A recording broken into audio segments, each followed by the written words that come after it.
Actually, I'm going to do something completely different than what I told you to in that commercial break. Dr. Logan, let me come back to you because you were talking about, that need to be connected and that herd idea. And I worry the most about my friends that are single, my friends that live alone, because they haven't had regular connections with people, but they're also dealing with the same stresses and emotions that we just talked about. Right.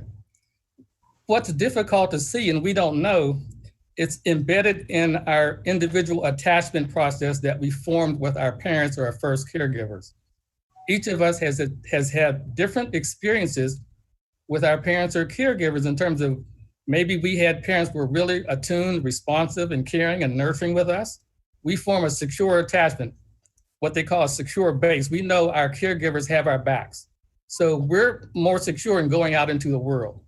If you get another set of caregivers who are abusive, harmful, hurtful, frightening, abusive, what we call abuse, those folks develop a lot of fear of interacting with other people. You have the children who have been abandoned, where they don't have consistent caring, nurturing contact with their caregivers. And you have some who have a combination of both who don't trust people at all. So you may see symptoms of that when people either stay home, avoid people, because they have early childhood experiences where people were frightening and painful, or some who just don't trust people.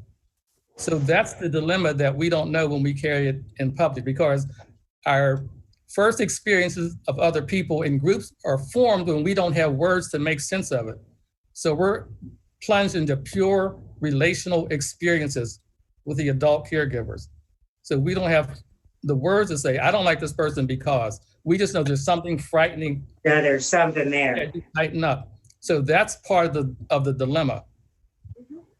And then, Sharise, all of a sudden, we end up in this place where we're in the house. We can't go out. We shouldn't go out. We shouldn't interact. And all this stuff is then kind of bubbling around in there. Yeah, and I was just speaking to you all about that. I know a lot of the people that I'm working with, I deal with a lot of social anxiety.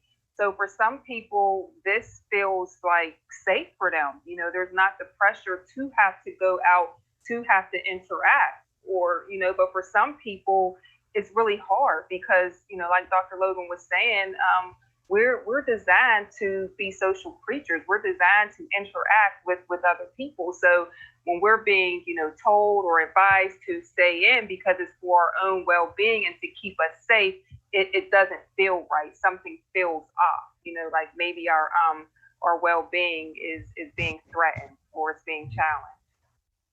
So are there gender perspectives to this as well? I mean, Sharise, do we process this a little bit differently as women than men might?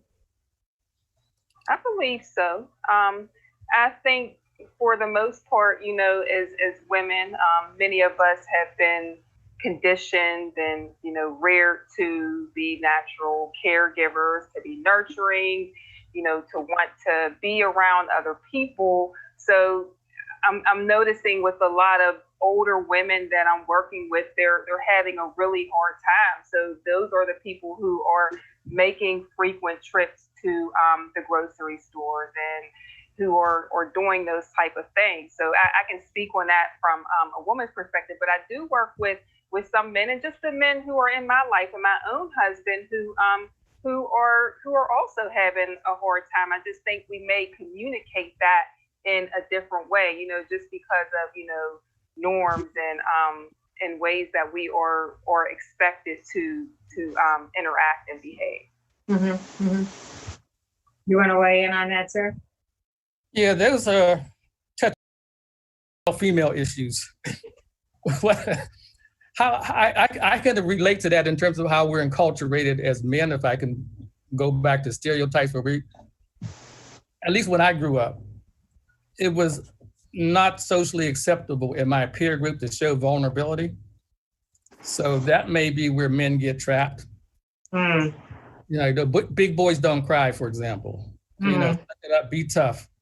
I noticed recently when I see men on television giving testimonials, I'll see a lot more men crying now. Yeah. Yeah. So, I think this later generation is, I think, more open to showing vulnerability. And the thing to caution people is, when we are showing emotionality, doesn't mean there's something wrong with us, because we've had the stigma dumped on us that as Black folks, we are deficient, defective, we're unintelligent. So when people are suggested that, when it's a suggestion that people seek therapy, the natural reaction for a lot of people is, I'm not crazy. It's not about that you're crazy. It's how you are physiologically and neurologically wired to react to stress, threat, and fear of death. It's a natural reaction based in how we learn to take care of ourselves. So each of us learn to take care of ourselves by withdrawing, by acting out the trauma issues that are coming out now, fight, flight, freeze.